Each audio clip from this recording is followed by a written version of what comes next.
구약성경 사사기 1장 보겠습니다. 여호수아의 기도는 끝났고 이제 우리가 사사 시대로 들어가겠습니다. 사사기 1장 1절로 10절 말씀입니다.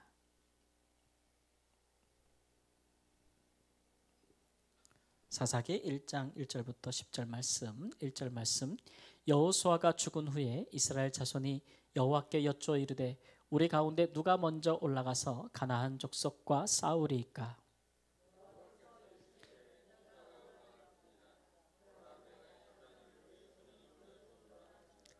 유다가 그의 형제 시몬에게 이르되 내가 제비 뽑아 얻은 땅에 나와 함께 올라가서 가나안 족속과 싸우자. 그리하면 내가 제비 뽑아 얻은 땅에 함께 가리라 하니 이에 시몬이 그와 함께 가니라.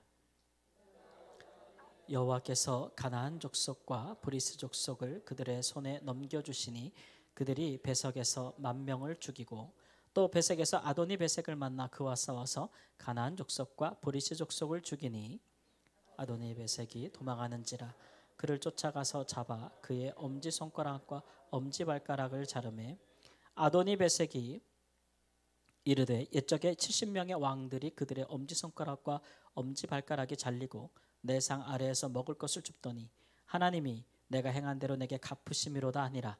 무리가 그를 끌고 예루살렘에 이르렀더니 그가 거기서 죽었더라. 유다 자손이 예루살렘을 쳐서 점령하여 칼날로 치고 그 성을 불살랐으며 그 후에 유다 자손이 내려가서 산지와 남방과 평지에 거주하는 가나안 족속과 싸웠고 유다가 또 가서 헤브론에 거주하는 가나안 족속을 쳐서 세세와 아히만과 달메를 죽였더라. 헤브론의 본 이름은 기럇 아르바였더라. 아멘. 여호수아가 죽었습니다. 그리고 나서 이제 그들이 이스라엘 백성들이 각 지파별로 자기들에게 분배받은 땅을 차지하러 올라가는 그런 시점에 이르렀습니다. 여호수아가 생존할 동안에 큰 전쟁을 몇 번 치렀지요.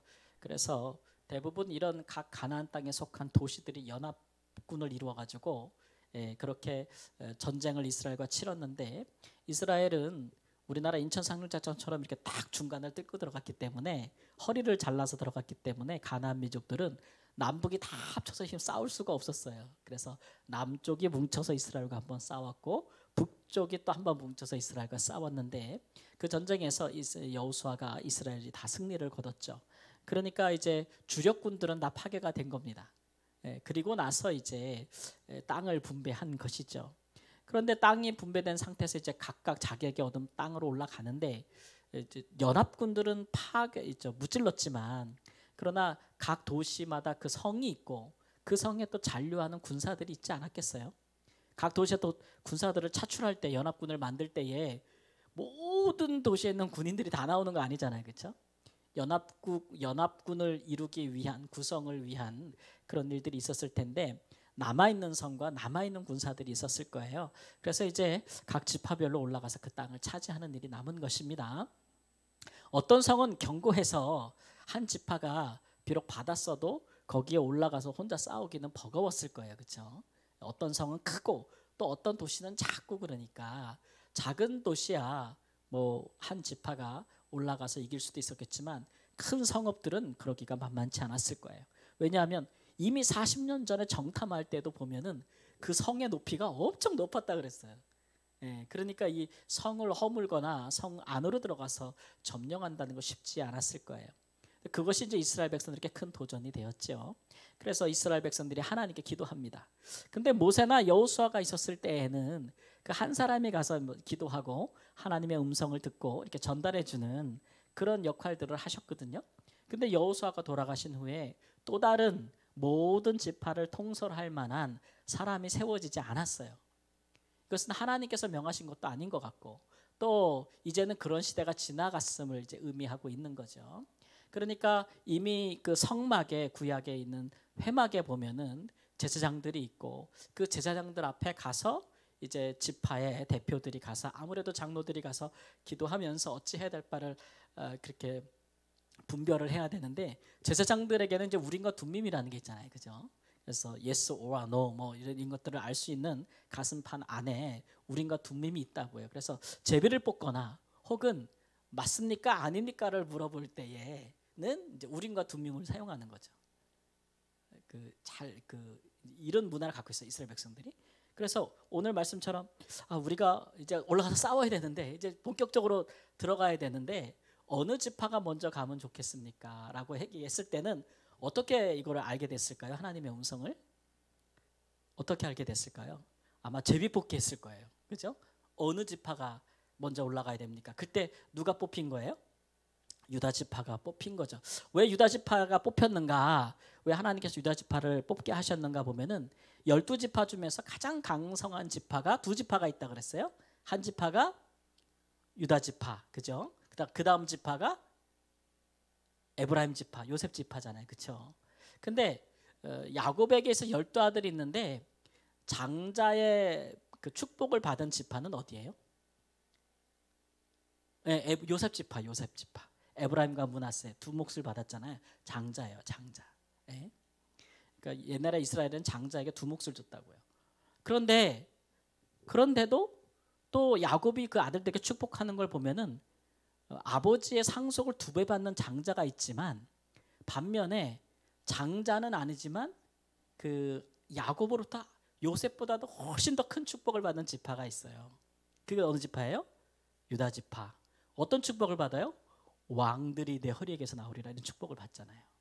그러니까 장자의 축복은 요셉이 받았을지라도 정말 영적이고 왕들이 나오는 가나안 땅에 들어갔을 때에 하나의 왕국이 세워지고 그 왕권을 이어받는 지파는 유다 지파라는 축복이 먼저 있는 거예요. 그러니까 하나님의 마음엔 지금 어느 지파가 우선이에요? 유다 지파가, 거기에 리더십이 있는 거예요. 그래서 유다 보고 먼저 올라가라고 한 것이죠.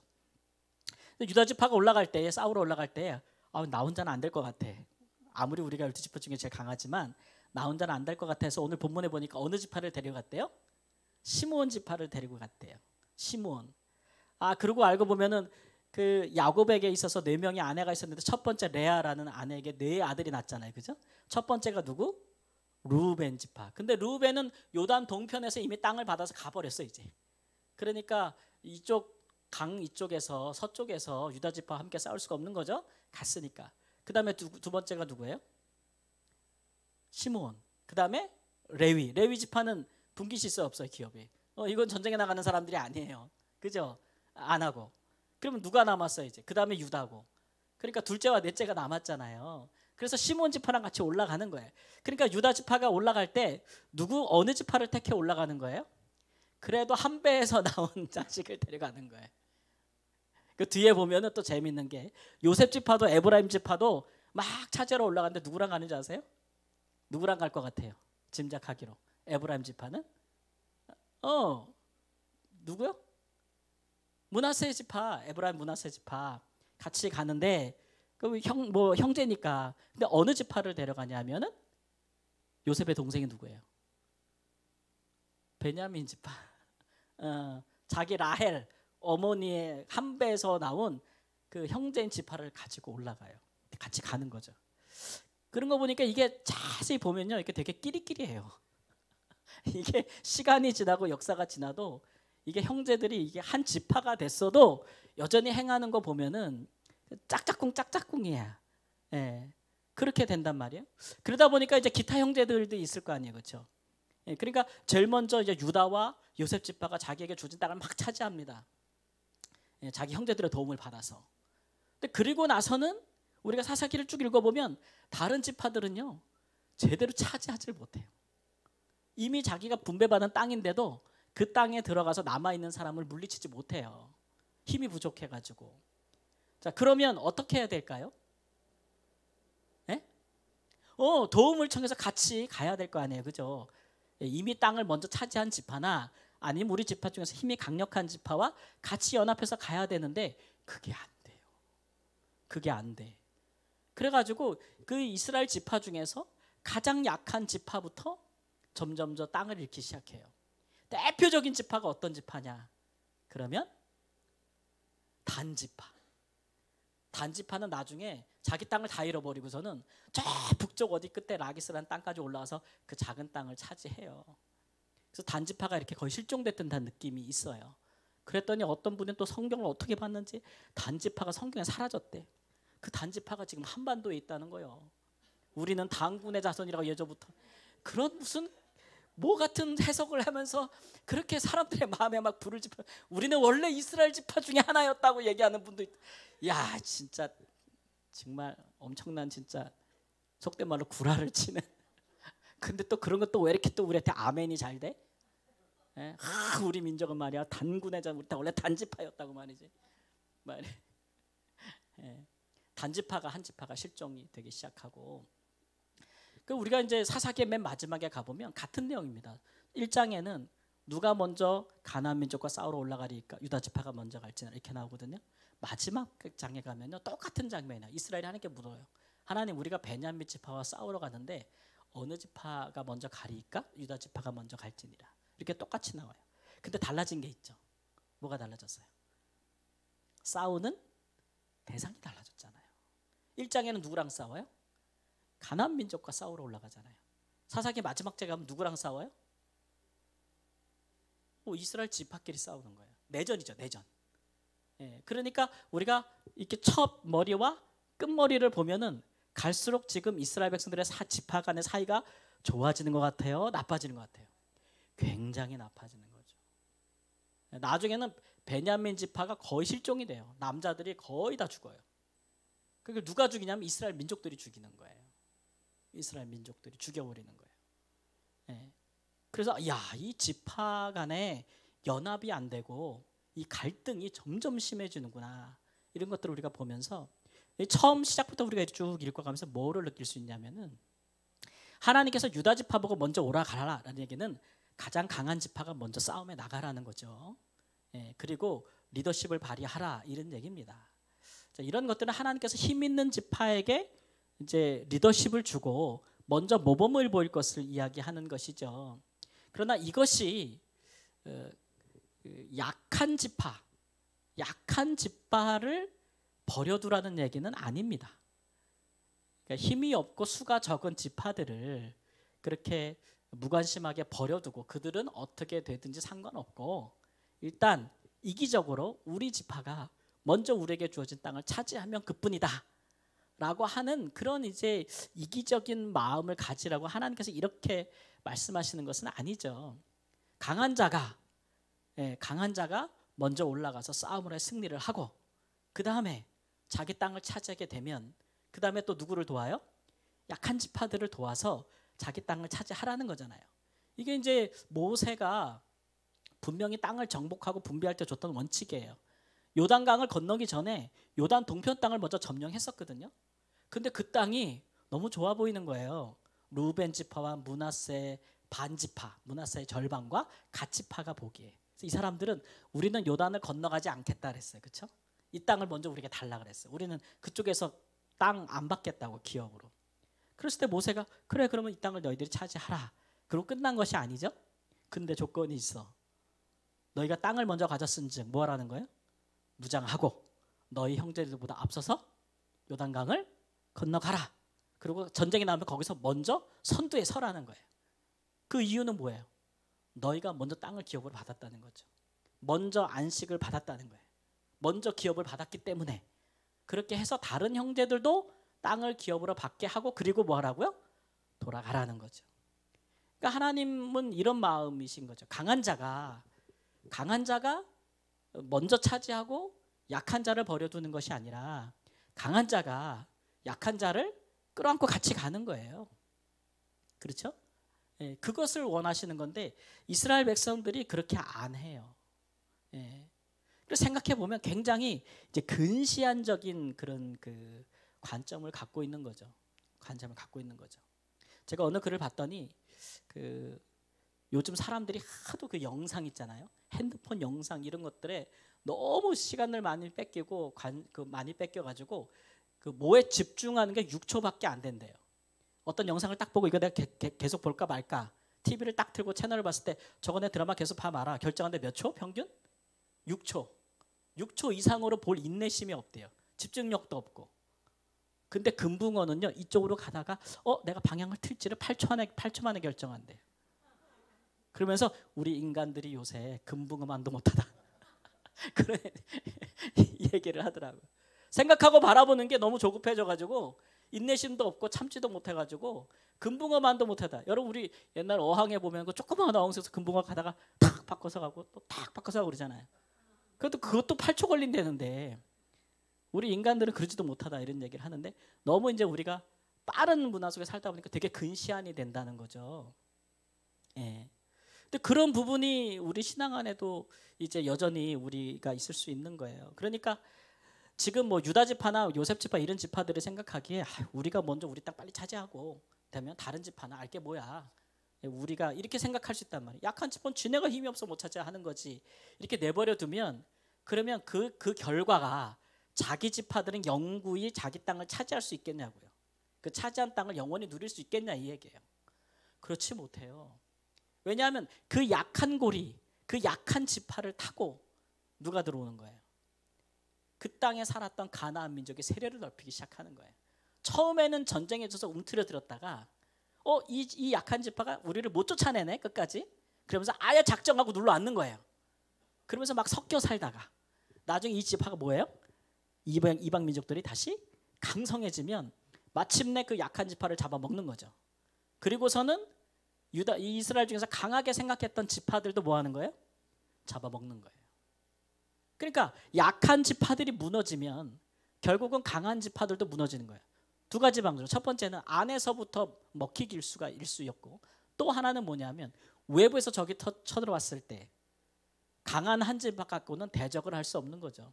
옆에는 약한 지파들이 무너지니까 대적을 할 수가 없는 거잖아요. 그러니까 이 강한 지파들이 우리만 먼저 살아남으면 돼. 우리만 먼저 땅을 차지하면 그걸로 좋게라고 생각하는 것은 굉장히 근시안적이고 굉장히 어리석은 거예요. 그러한 것들을 우리가 사사기에서 계속 보게 될 거예요. 사사기에 기도가 몇 번 나오는지 모르겠지만 기도를 우리가 살펴볼 때 그런 것들을 보게 되는 것이죠. 그러니까 지금 이 시대는 사사기의 시대는 홀로 한 사람의 리더십에서 이끌어져 가는 시대가 아니잖아요. 그죠? 강력한 공동체, 지파 공동체가 연합을 이루어가야만 생존할 수 있는 시기란 말이에요. 그런 시기. 그럴 때에 어떤 게 돼야 돼요? 하나가 되려면 강한 자가 약한 자를 뭐 해야 돼요? 품어야 돼. 함께 가야 되는 거예요. 그렇지 않으면 그 공동체는 무너지게 돼 있어요. 예.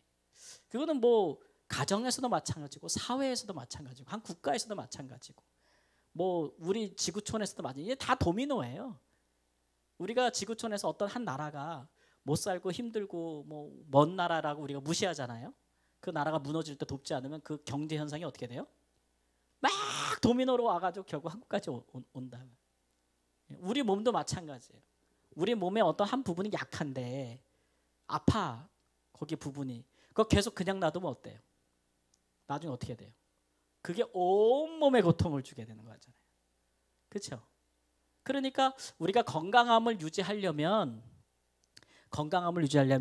우리 몸에 가장 아파하는 부분을 잘 챙겨야 돼요. 빨리빨리. 그렇죠? 그래야 온몸이 나중에 건강하게 되거든요. 건강한 공동체는 그런 원리가 있어요. 네. 그런 부분에 대해서 우리가 항상 이제 놓치지 말아야 되죠. 특별히 이제 믿는 사람들은 그렇고, 가정 안에서도 이 뭐 자녀들도 잘하는 애가 있고 못하는 애가 있을 수 있잖아요. 자녀들의 모습도 보면은 내 마음에 쏙 드는 애가 있고 내 몸에 조금 안 드는 애가 있어요. 누굴 더 사랑해줘야 돼? 누굴 더 사랑해줘야 돼요? 아픈 손가락 좀 더 사랑해주면 좋잖아요. 근데 우리가 그렇게 안 가거든요. 내 마음에 더 예쁘고 하는데 더 막 사랑해줘. 거기서부터 불행은 시작되는 거예요. 고통은 시작되는 거고. 그게 처음엔 아무것도 아닌 것 같죠? 근데 시간이 지나봐요. 그게 얼마나 그 자녀들 간에 큰 불행을 불러오는지 시간이 지나면 알게 될 거예요. 그런 일에 있어서 강한 자, 부모들은 매우 지혜롭게 생각해야 돼요. 그걸 내다보는 것이 없으면 전체가 불행해지는 건 시간 문제란 말이에요. 교회도 마찬가지예요. 누가 가장 존귀함을 덧입어야 돼요? 새 가족, 새 신자. 그 다음에 믿음이 없는 사람들, 아직 연단받지 못한 사람들, 그런 사람들을 가장 귀히 여겨주고 잘 보살펴줘야 돼요. 그냥 막 여태 신앙이 저거밖에 안 돼 그냥 막 이러면서 우리가 막 그냥 그렇게 해버리고 새가족도 이제 온 사람들 막 들어온 사람들을 가볍게 취급하고 이렇게 생각해 버리면 그 공동체는 나중에 무너져요. 그럴 수밖에 없고 이런 것들이 우리에게 굉장히 중요한 신앙적인 원리가 되는데 그 예수님께서 이 땅에 오셨을 때 어떤 사람들을 가장 먼저 돌봐주기를 시작해요? 스스로 의롭다고 하는 사람들 아니면 스스로 죄인이라고 하는 사람들? 죄인이라고 하는 사람들. 사회적으로 성공한 사람들 아니면 가난한 사람들? 가난한 사람들. 그렇게 하려고 하는 이유는 편애가 아니고 모두를 살리려고 그러는 거예요. 그 예수님의 지혜예요. 가장 작고 낮고 어려운 사람들을 먼저 섬겨주고 그 사람들이 건강해지면 온 공동체가 다 건강해지는 거예요. 이게 하나님의 방식이란 말이죠. 우리가 하나님을 믿으니까 이거 닮아야 돼, 안 닮아야 돼? 닮아야지. 이게 제일 닮을 때 가장 중요한 거는 근데 우리가 이게 잘 안 되잖아요, 그죠? 내가 살아온 세월이 있고 내가 생각하는 게 있고 막 이러다 보니까 몸에 밴 게 있고 잘 안 되거든요. 세상의 또 질서는 또 안 그래. 이 성경과 이 하나님과 너무 달라, 세상 질서는. 그러다 보니까 이걸 우리를 이 몸을 쳐서 복종하게 하려면 한 가지 방법밖에 없어요. 기도할 때 가장 먼저 기도하는 거예요. 연약한 사람들을 위해서 먼저 기도하는 거예요. 믿음이 연약하고 신앙이 연약하고 사랑이 더 필요한 사람들을 더 위해서 먼저 기도하다 보면 내가 기도하다 보면 내 마음에 기도는 마음이 들어가게 돼 있잖아요. 기도하다 보면 마음에 사랑이 생기는 거죠. 예수님의 마음도 생기게 되는 거고 기도를 하다 보면은 몸은 그 기도에 따라가요. 몸이 따라가요. 여러분 내가 뭘 해야 되는데 정말 이건 꼭 해야 되는데 몸이 말을 안 들어. 그럴 때 가장 좋은 방법은 기도하는 거예요. 그러면 마음에 기도하게 되면 몸이 따라가게 돼 있어요. 따라가게 돼 있어요. 이게 기도와 삶의 하나의 그 연합 원리거든요. 저는 이제 두려운 것이 우리 교회가 우리 공동체가 이런 정신을 잃어버릴까 봐 그게 두려운 거죠. 교회가 성장하고 교회가 뭐 사람들이 많아지는 거 다 감사하고 좋은 일이에요. 그러나 이런 정신이 사라지면 그 공동체가 세속화되고 무너지는 건 순식간이거든요. 그래서 매 순간 그런 것들이 눈에 보이려고 노력을 하는 거죠. 눈에 보려고 굉장히 노력을 하는. 제가 지금 교회 홈페이지를 만들고 있는데 이 얼굴에 담임 목사 사진을 자꾸 넣어야 된다니까 엄청 부담이 되는 거예요. 저 홈페이지에 딱 처음에 이게 어떤 사진을 이렇게 봐도 저렇게 봐도 볼품이 없는데 도대체 이걸 걸어놔야 되는가? 그래서 내가 이거 빼자 막 그랬거든요. 그랬더니 홈페이지 제작하는 분이 빼면 안 된대. 이건 교회 투명성이래. 그래서 꼭 넣어야 된대. 진짜 고민이 돼요. 그래가지고 저번에 우리 청년 하나가 찍어준 거 이렇게 팔짱 끼고 딱 찍는 거 있잖아요.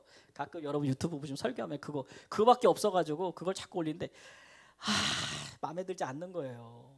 뭐 이렇게 내려다보는 것 같고 말이야. 이렇게 좀 팔짱 끼고 말이야. 되게 방어적인 것 같고 막 이렇게 수시로 성도님들을 어떻게 이렇게 쫙 이렇게 권위적으로 보이고 너무 마음에 안 들어요.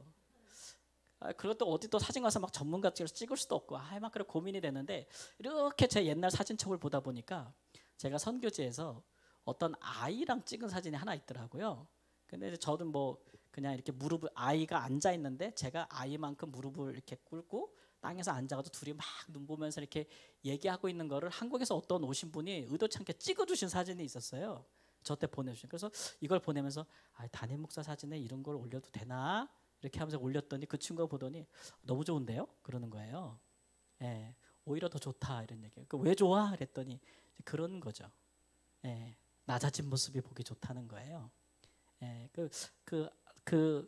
아프리카 말라위에 있는 아이와 눈을 맞추는 모습이 목사님의 그 마음과 생각을 보여주는 것 같아서 좋다. 나쁘게 보면 뭐 이렇게 이런 걸 올려 아프리카에서 뭐 자랑이야? 이렇게 볼 수도 있는데 좋은 마음으로 보면 참 의미가 있는 사진이다. 그래서 그걸로 바꾸자고 얘기하더라고요. 그래서 이제 그걸 바꿨어요. 오늘 이제 우리가 이제 주일 전에 자꾸 오픈하려고 하는데 바꿨는데 그걸 얘기하면서 제가 다시 한번 생각하는 게 이제 내가 이 마음을 자꾸 잊어버리고 있지 않은가? 이게 내 자신이 약한 자임을 알고 또 그러기에 약한 자들과 함께 하려고 하는 그런 마음. 약한 자는 어디에나 있잖아요. 어린이줄인데 어린아이가 어른보다는 약한 자이고, 그렇죠? 육적으로도 그렇고 인생에서도 그렇고, 또 병든 사람이 건강한 사람보다는 약한 사람이고, 또 믿음이 없는 사람이, 불신앙자가 믿음이 있고 구원받은 자보다는 약한 사람이고, 기도할 줄 아는 사람이 기도할 수 없는 사람보다는 약한 자이고, 부한 자보다는 가난한 자가 약한 자이고, 뭐 이런 여러 가지 일들에 예수님의 마음을 내가 여태 가지고 있는가, 그리고 이렇게 자꾸 제 자신을 돌아보는 또 기회가 됐어요. 예. 우리의 기도가 어디로 향하고 있는지를 한번 살펴보면 우리의 마음이 어디에 있는지도 알 수가 있고, 우리의 물질이 어디에 사용되고 있는지를 알면 우리의 마음이 어디에 있는지도 하나님 앞에서 우리 자신을 점검할 수 있는 것이겠죠. 그래서 정말 우리가 하나 된다고 했을 때 무엇으로 하나 될 수 있겠는가? 우리 공동체가 서로가 서로를 자랑하고 서로가 서로의 못난 점을 자꾸 보면서 이야기하고 비판하고 드러내고 막 계속 그냥 그렇게 못난 것들만 자꾸 이렇게 추려내기 시작하면은 그 공동체가 하나 될 수 있겠어요, 없겠어요? 하나 될 수 없을 거예요. 하나 될 수 없을 거예요. 어찌 우리가 주 안에서 하나 될 수 있는지, 그런 것들을 다시 한번 생각해보는 은혜가 있기를 우리 주 예수님의 이름으로 축원합니다. 우리가 막 여러 가지를 위해서 기도하잖아요. 근데 이게 기도하는 건 잘하는데 그 응답을 받기에 합당한 모습을 갖추는 데는 굉장히 게을러요. 언제나 기도는 하나님 내게 무엇을 주세요라고 간구할 때는 하나님 내가 그렇게 하겠습니다 라는 그 하나님 앞에 서원이 함께 들어가는 거라고 얘기했잖아요. 그러니까 예를 들면 하나님 물질의 복을 주세요라고 기도하는 것은 하나님 내가 물질을 나누겠습니다라고 하는 그 실천이 같이 들어가는 것이고, 하나님 일용할 양식을 주세요라고 하는 것은 하나님 내가 매일매일 게으르지 않게 수고하고 내 손으로 일하겠습니다라는 실천이 함께 들어가는 거라고 항상 그랬잖아요. 근데 우리가 전자는 잘해요. 말로 하는 건 잘하지. 주세요, 주세요, 되게 해주세요, 뭐 영영의 역사가 있게 해주세요, 막 하는데 그것을 구하는 것에 합당한 삶은 안 따라주는 거죠. 안 따라주면 나중에 하나님 그거 줘도요 감당이 안 돼요. 그리고 주는 것이, 받는 것이 그 사람의 유익이 전혀 안 돼요. 하나님 줄 이유가 없죠. 줄 이유가 없죠. 그런 부분들을 우리가 다시 한번 생각하면서 우리가 기도하는 것이 목적인 시간이 아니고, 이 밤은 항상 우리의 근본적인 목적, 예수님의 기도로 돌아가는 것이 목적이에요. 예수님의 기도 같은 기도를 하는 자가 되는 것이 목적이지, 그저 기도하고 기도 제목을 구하는 것이 우리의 목적이 아닌 것을 생각하고, 오늘 이 밤에 우리가 다시 생각할 것은 하나님 우리 가운데 약한 자들을 먼저 위하여 기도하고 그들을 먼저 챙기고 그들과 함께하는, 동행하기 위한 기도와 실천을 하는 자가 되게 해달라고 간구하는 복된 시간 되시기를 바랍니다. 아멘. 우리는 마음을 아파야 함께 찬양하고 기도하겠습니다.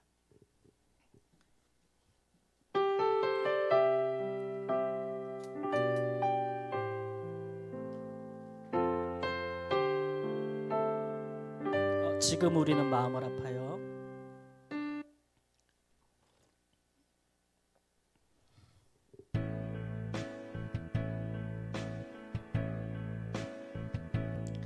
지금 우리는 마음을 아파요. 진정으로 찬양할 때니 모이자 하나 되자. 우리가 갈 길이라 찬양과 온 마음과 정성을 다해 기도와 주님께서 기도하신 것처럼 말씀 속에 권능으로 임하시니 사랑으로 하나 되자. 지금 우리가 하나님 의지하고 담대히 나갈 때이니 모이자 하나 되자. 주님이 지키시리라. 찬양과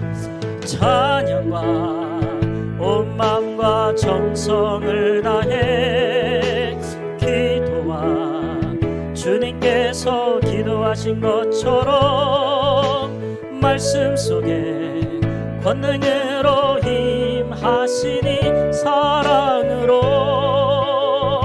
하나 되자. 우리의 젊음 모두 다해 주님을 찬양하며 온 세상에 주의 사랑 전하리라.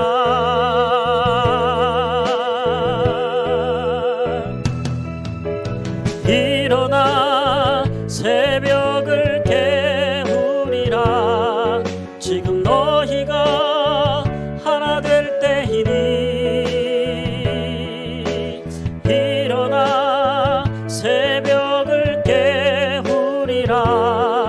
내가 너희와 함께 하리라. 일어나 새벽을 깨우리라.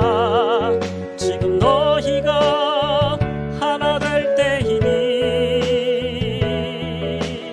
일어나 새벽을 깨우리라.